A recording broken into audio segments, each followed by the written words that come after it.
Anyone my convert story, it's been such a long time. Well, I'm sure this could be the last one. I'll cook up a nice one. In the future you can just tell. I'm about 38 years old. I was born in a Hindu Brahmin family, born in England, raised up between England and India. I embraced Islam about 23 years ago. I was 15 at the time. 15, 16. My uncle had died in very tragic circumstances around about the age of 15. And in the Hindu tradition, the eldest son has to perform the final funeral rites. And so he only had 3 daughters. I was the son of his elder brother, and I counted as his sort of eldest son. It was very close to him. So I ended up going to Benares, which is a place in India, sometimes pronounced as Vanaras, which is a place where they perform the final rites, and where usually the body is taken, burnt, and turned into ashes, and flowed into the Ganges. So I went there, and I had to do a series of rites for my uncle. And at the final point, I even saw the ashes of his body, and I saw this along the ghat, along the area where a lot of bodies are being burnt regularly, and they're turned into ashes and they literally flowed into the water. It kind of struck me that life is, at least the way we think of it, is very impermanent. And the whole idea of death as being so close was something that really, really struck me. And so from the age of about 15, I started looking into what death means in other traditions and the afterlife. And being a Hindu, I looked into my own tradition first, and the whole idea of rebirth and karma and so on was something that I was looking into. And then I started looking into other religions, Judaism, Christianity. And one of the things that I always held on to was that there's lots of different paths. All these religions are fine as long as anyone takes a religion, and they're all reaching to God at the end. Until I came across Islam, and Islam was probably the last possible religion I would have been looking at, partly because in those days, now it's probably 10 times worse, but in those days they had a bit of bad publicity. And I remember reading a couple of Reader's Digest articles, which was the book that often used to have a few things about real life events, and they'd have these real life stories, and they'd often have a bad story of somebody being forced to wear the hijab, or anyway, cut a long story short, when I started looking at Islam, what struck me was it didn't appear what it should have appeared to be. So it wasn't, an Arabian religion 14 centuries ago, one of many other religions. So there's Hinduism, that wonderful combination of different faiths, and from the Indian subcontinent, different ways of thinking, because the term Hindu itself is kind of catch term for lots of different ways of looking at things within the Indian subcontinent. And then you had Judaism, which is kind of the people of Judea, the people of Israel, the tribe, and so on. And Christianity, generally centering on the person of Christ and what happened, and the idea of his redemptive sacrifice. But Islam was kind of giving a more broader message. For starters, the Prophet Muhammad, who's, at least to my mind, seemed the founder of Islam, is not mentioned in the Quran apart from 3 times. And the Quran's got a whole chapter on Mary. Well, she's not Arab technically in my mind. And then there's Abraham popping up, and Noah popping up, and Jesus popping up. And what's that got to do with Arabia at that time? And then a different narrative started emerging. So the first narrative I had was there's lots of different paths, everyone's going to God. And then a different narrative emerged, which is God is one, and the essence of his path of submitting to that oneness is one. And he has been sending different messengers to each and every nation from the beginning of time until now. And that was, Adam was the first. And that religion, for all intents and purposes, in Arabic could be called Islam, or that way could be called Islam, but that is the one path, that is the path of God. And it's broad enough to accommodate these various things. And when I struck that, it was kind of, whoa. Now this is a challenge, Because I could sit back in my comfort zone and say there's lots of different ways and we're all one big happy family and all you need is love, and all of that stuff. And, you know, Bob Marley's one love, one life, and all that stuff. But then I've got this message saying, this is it. This is the truth. And this is just the final embodiment. But that truth has been coming from the beginning of time, and it will keep coming because that truth is the message of the cosmos. That truth is the message that's being shown to you over and over and again. And so then it was a bit of a thing. That doesn't fit the Islam that I'm reading in Reader's Digest, or, you know, today they could just say the Islam that you see on television, or the Islam that, you know, is constantly being bombarded. It's a deeper Islam. It's the Islam of the soul. It's the Islam that, you know, at some point it's like, you know, I think I know this. And so that process, initially it was a kind of a, you know, how do I debate with this? And I had a couple of friends at school who started to get more into their practice of Islam. And so I used to often debate with them women's rights and, you know, violence in Islam and all my little things. And I was quite good with words, so I found that I would win the arguments, but when I left them and I went home, I would lose the debate. Because at some point I knew that I was winning with points, but there's a deeper level of conviction that had started to rise in my heart about what's being said. And so the whole process just kept going on, and I feel, looking back now, God sort of created a conflation of events that were happening at that time. And I was being exposed to Islam in different, you know, people close to me. So my school teacher, she actually embraced Islam. And it was just, my life changed after that. But, you know, later on I heard that, you know, there's that whomsoever Allah wills to guide, he yashrah, he gives them expansion, he expands his chest lil Islam, he expands his chest for God. And sometimes there's a term, I think it's called yuqallib, to literally turn a person.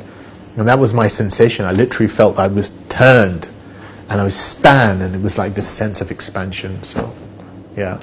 And then what was really interesting is the next day when I told people I wanted to become Muslim, and I said what I did, the way you become Muslim, it was just a coming home. It's like, oh, this is me. This is a part of me. This is what I've always known somehow, somewhere I should be doing.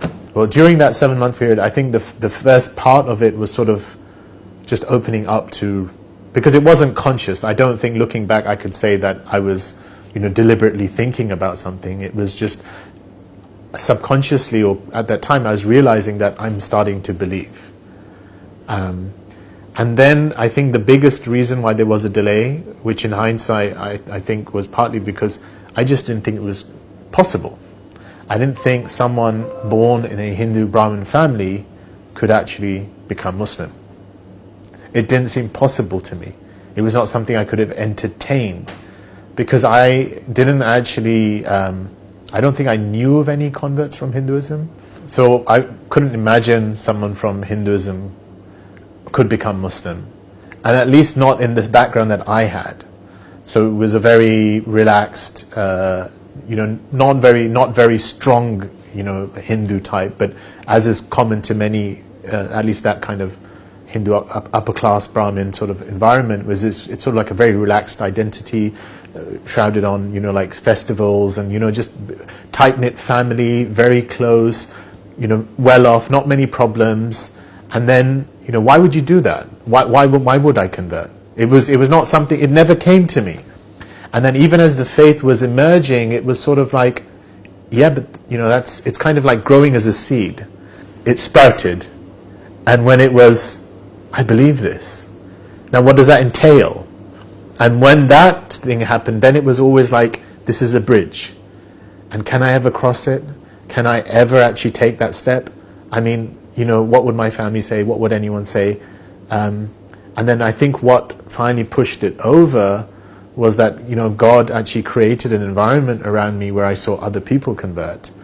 And someone who I really looked up to, who had converted a year or two before, and his life had literally changed.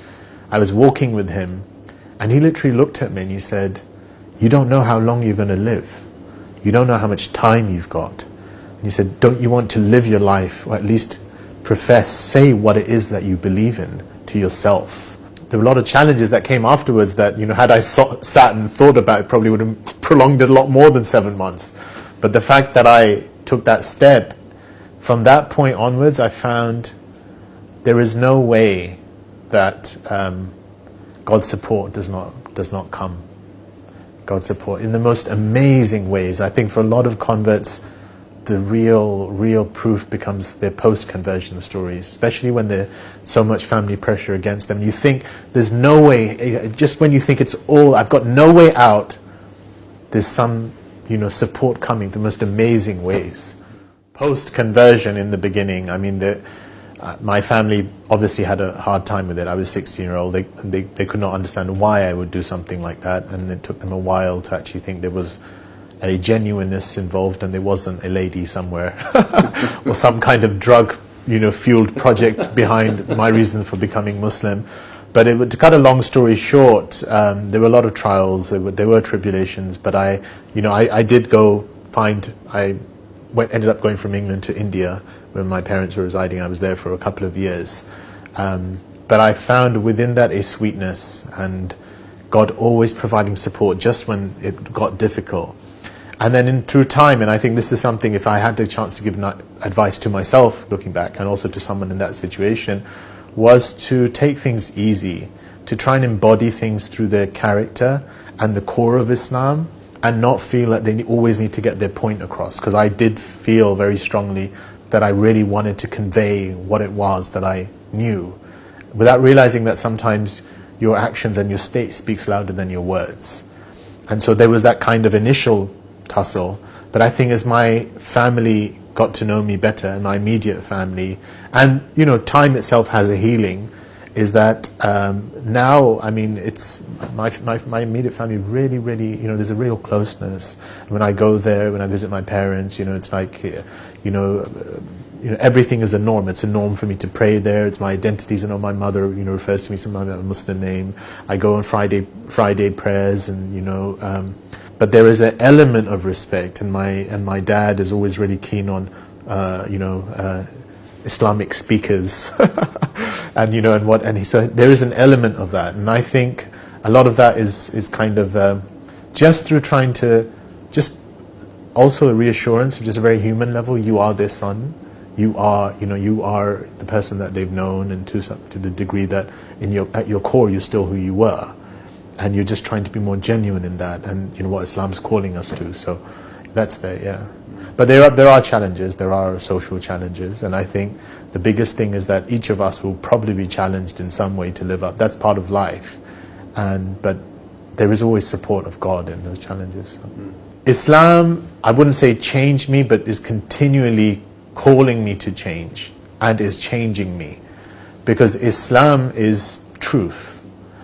And I think looking back at the age of 16 when I did decide to become Muslim, was that the first thing was, it was just liberating to know that there is a truth out there, that there is a point to life. It was so liberating, and I think most of the converts I've spoken to always say that those first few months are just exhilarating, because it's sort of like, oh, how come no one else knows about this? This is like a treasure. Right? But then, as time goes on, it's like the challenge to live up to our lives and that greatest truth. And this is part of faith, right? Being called to, what is your greatest truth? What do you really ascribe to? But just having that guidance, just knowing that there is guidance, just knowing that there is a point, knowing was really, really, really peaceful. And I remember it was so overpowering, and it was so comforting that somewhat in my naivety as a 16-year-old, it was like, wow, it should be easy. I just tell everyone, and they'll see it exactly the way I do, especially the family.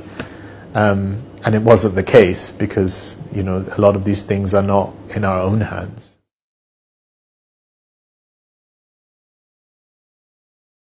I asked you to ask yourself, what's the deepest form of acceptance?